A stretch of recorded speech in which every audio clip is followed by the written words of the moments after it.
If you ever hear a Disney cast member say Code H over the radio, run. Trust me, you'll want to get as far away from that area as possible. But let's not get ahead of ourselves. Today, we're going to dive into some of the most bizarre and little-known facts about Walt Disney World, the so-called most magical place on Earth. But as you're about to find out, the magic has a lot of layers, and not all of them are as enchanting as you might think. Since it first opened its gates in 1971, Walt Disney World has built a reputation as the ultimate family destination. It's a place where dreams come true, where fantasy becomes reality, and where you're guaranteed to find joy around every corner. But like every good magic trick, the real intrigue lies in what happens behind the scenes. The careful choreography, the secrets, and yes, even the occasional mess-ups all contribute to the legacy of this iconic theme park. Let's start at the beginning, with an idea that transformed the entertainment landscape forever. In 1955, Walt Disney opened Disneyland in California, and it was a massive success. However, Disney quickly noticed a problem. The vast majority of visitors were coming from the western half of the United States. At the time, 75% of the U.S. population lived east of the Mississippi River, but they weren't flocking to California. Disney knew that if he wanted to bring the magic to everyone, he'd have to build something bigger and better, somewhere close to these potential guests. This idea would eventually become Walt Disney World. But building a new park wasn't just about creating more attractions. It was about creating an entirely new world. A world that would need to be crafted with precision, secrecy, and a whole lot of land. In the mid-1960s, Walt Disney began what would come to be known as the Florida Project. He started buying up land in central Florida, specifically around Bay Lake. But Disney didn't want to tip his hand too soon. To avoid attracting attention and driving up land prices, Disney used a series of dummy corporations to make these purchases. The cloak and dagger operation was so secretive that even his own employees didn't know what was going on. But rumors started to spread. Who was buying all of this land? People speculated it might be NASA, Ford, the Rockefellers, or even the reclusive billionaire Howard Hughes. Reporters were relentless in their pursuit of the truth, and Walt Disney was forced to deny any involvement. Unfortunately, Disney wasn't the best actor, and his denials only fueled the speculation. Finally, in 1965, Disney was ready to unveil his grand plan. With journalists breathing down his neck, he revealed the details of what he called the greatest attraction in the history of Florida. This was going to be more than just a theme park. It was going to be an entire world of its own, a place where the lines between reality and fantasy would blur in the most delightful ways. Sadly, Walt Disney didn't live to see his vision fully realized. On December 15, 1966, Disney passed away from lung cancer, leaving behind a dream that would have to be brought to life without him. His brother, Roy Disney, who had been planning to retire, made the decision to stay on and oversee the completion of Walt Disney World. And though Roy would also pass away just 3 months after the park's grand opening, the legacy of the Disney brothers lives on in every corner of the park. Now, let's talk about one of the most intriguing aspects of Disney World, the infamous tunnel network. You've probably heard about it.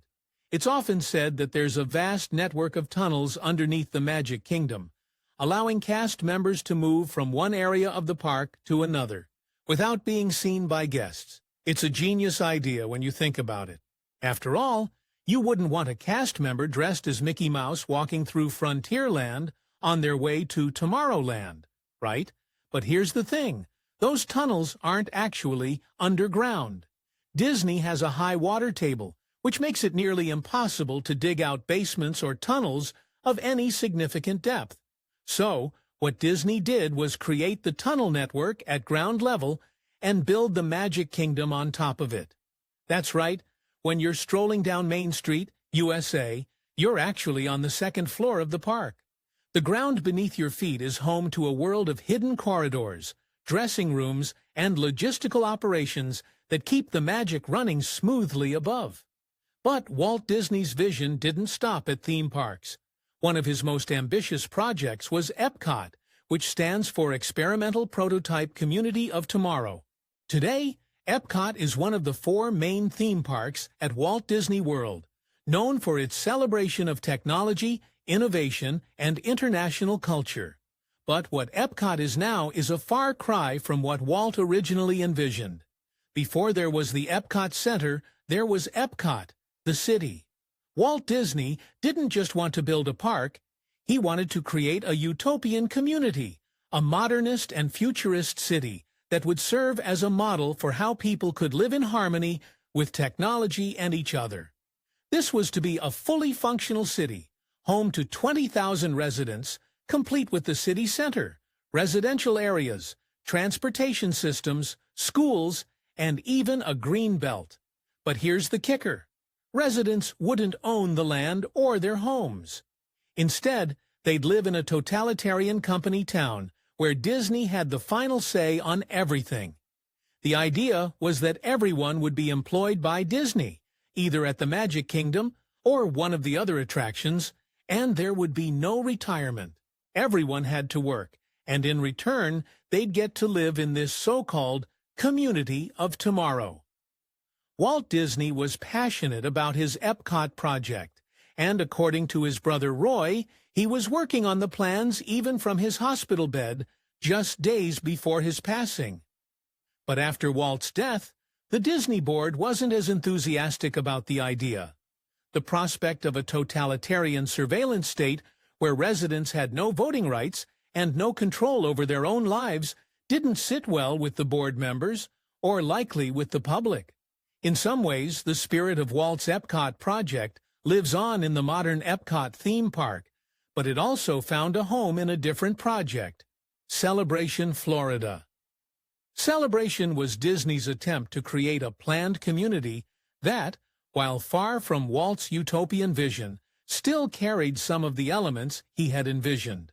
The town, which was established around the year 2000, has its own set of unique rules and regulations, many of which reflect Disney's obsession with order and control. Today, Celebration is home to over 11,000 residents, and while it's a far cry from the futuristic city Walt had dreamed of, there are still hints of his influence in the way the town is run. For example, the town's aesthetic and architectural design are meticulously controlled, and the sense of community is emphasized at every turn. But just like the original Epcot concept, there's a certain level of control that's hard to ignore. Speaking of control, let's talk about Disney's obsession with maintaining the perfect appearance for its cast members. The integrity of the costumes worn by Disney's employees, or cast members as they're called, is something the company takes very seriously, perhaps too seriously. In order to ensure that there were no unsightly panty lines visible through costumes, Disney required cast members to wear regulation underwear. And as strange as that sounds, it gets even weirder. These undergarments were often shared between cast members as costumes were handed off between shifts. Yes, you heard that right. Communal underwear. This practice continued until 2001. And while it's rumored that a scabies outbreak put an end to it, it's most likely that pressure from the workers' union was what finally caused Disney to abandon this bizarre policy. Now let's take a lighter turn. Imagine this. Of all the Disney characters who might run for President of the United States, who would you pick? Mickey Mouse? Maybe Donald Duck? Well, in 1968, Disneyland staged a publicity stunt that involved none other than Winnie the Pooh running for president. Yes, that's right. The lovable, honey-obsessed bear from the 100-Acre Wood threw his hat into the ring. It was all in good fun, of course, a cute little one-off event meant to entertain guests. But Pooh wasn't done with his political aspirations. In 1972, he decided to run for president again, this time at Walt Disney World. The campaign included rallies, pamphlets, and a promise to put honey in every pot. As light-hearted as it was, it's a bit surreal to think of a character like Pooh entering the political arena, even as a joke.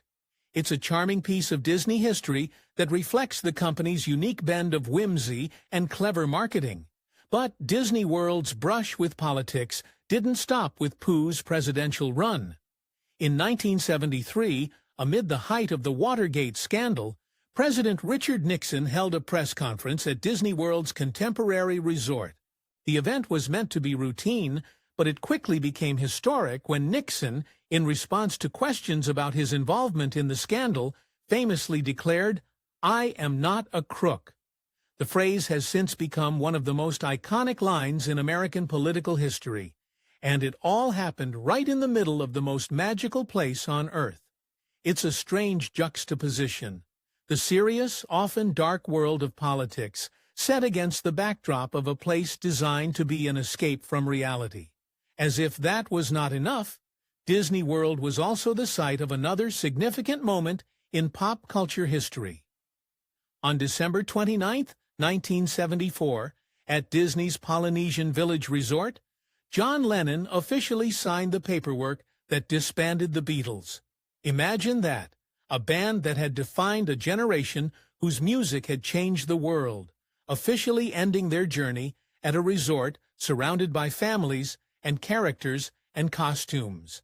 It's a poignant reminder that even in a place designed to be timeless, real life still has a way of intruding. But Disney World isn't immune to tragedy either. Over the years, there have been several accidents and incidents that remind us that even in a place as carefully controlled as Disney World, things can go wrong. One of the most notorious cases involves River Country, Disney's first water park, which opened in 1976. The park was innovative for its time, featuring a rustic natural setting that made it feel like an old-fashioned swimming hole. But River Country had a dark side. In 1980, an 11-year-old boy from New York tragically died after swimming in the park due to a brain infection caused by a microbe known as Naegleria fowleri. This brain-eating amoeba thrives in warm, fresh water, and while such infections are extremely rare, they are almost always fatal. The tragic incident cast a shadow over the park, and although Disney made changes to the water filtration system, River Country never fully recovered from the incident. In 2001, after years of declining attendance and mounting safety concerns, River Country closed for good.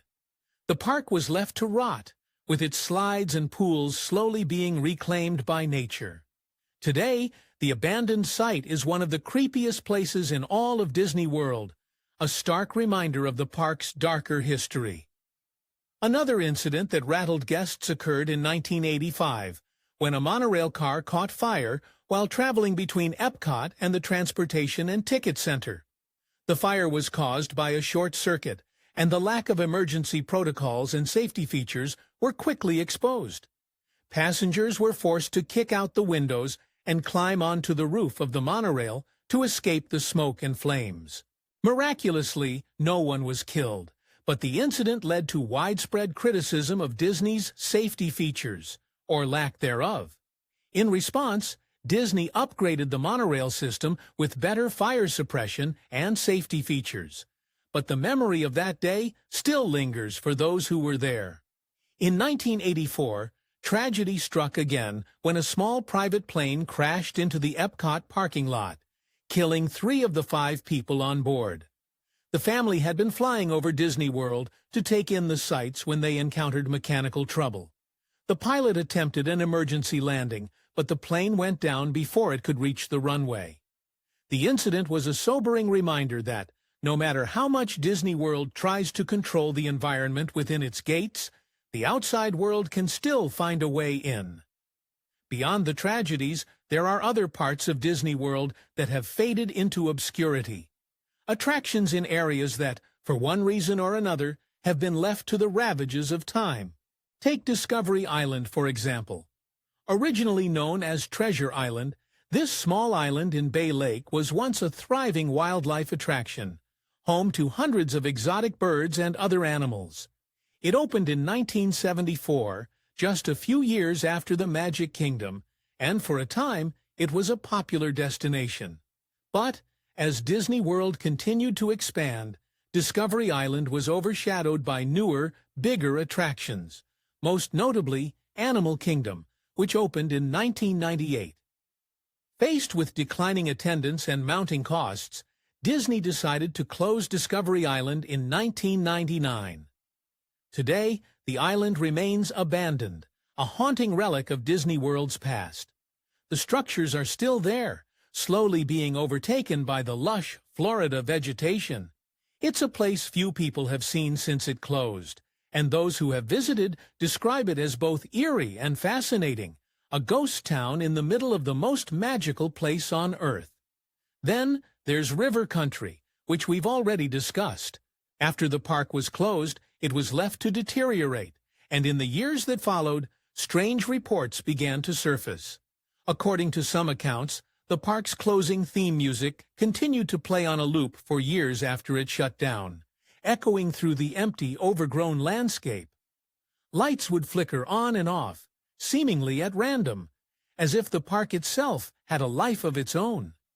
These stories, combined with the park's already dark history, have made River Country one of the most infamous and unsettling places in all of Disney World. It's important to remember that Disney also has a playful side, one that sometimes goes a bit too far. In 1996, as part of the grand celebration for Disney World's 25th anniversary, Cinderella's castle underwent a dramatic and controversial makeover. The iconic castle was transformed into a giant pink birthday cake, complete with oversized candles, candy decorations, and swirling icing made from inflatable materials. While some visitors found the transformation whimsical and festive, many others were less thrilled, especially couples who had planned on taking wedding photos in front of the classic castle. The garish pink castle, often compared to a towering piece of bubblegum or a Pepto-Bismol nightmare, left some guests feeling more nauseated than enchanted.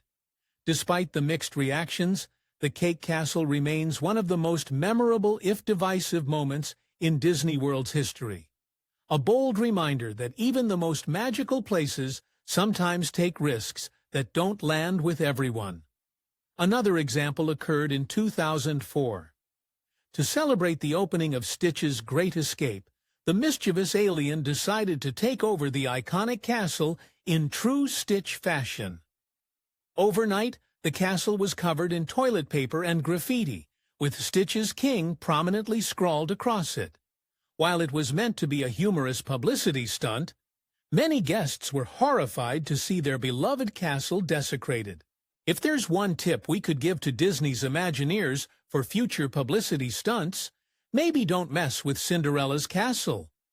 Disney World is a place built on the idea of creating magic, of bringing joy and wonder to people of all ages. But there's a darker side to that magic, one that isn't always visible to the casual visitor. One of the most chilling examples of this occurred in 2016. Just hours before carrying out the horrific attack at the Pulse nightclub in Orlando, Florida, the shooter, Omar Mateen, visited Disney Springs. According to investigators, Mateen had initially considered targeting Disney World, but ultimately chose Pulse because of its easier access and smaller scale. It's a disturbing thought, to say the least, that one of the deadliest mass shootings in U.S. history could have happened at the most magical place on Earth. Then there's the phenomenon of guests attempting to scatter the ashes of their loved ones within the park. It might sound strange, but for some people, Disney World is such a significant part of their lives that they want it to be their final resting place. Of course, Disney has a strict policy against this, and whenever cast members suspect that someone is trying to scatter ashes, they enact a special code, Code A, which stands for ashes. The area is quickly cleaned, and the remains are disposed of. It's a far cry from the peaceful resting place that these fans might have imagined for their loved ones, but Disney's priority is maintaining the cleanliness and safety of the park for all guests. Speaking of codes, Disney has a whole slew of them, each designed to keep the magic intact without alarming guests. The wildest one of all, Code H. Try and follow us here. The H stands for honey. And which character famously loves honey? I'll give you a hint. He ran for president earlier. Winnie the Pooh, of course. Pooh. Yup. Code H means someone has had an accident, the kind no one wants to have. So, if you happen to overhear someone say Code H over the radio, watch your step. But there are other codes as well. Code U is used for incidents involving urination, whether it's a toddler who couldn't make it to the restroom in time, or an overly excited guest who just got a little too carried away by the magic.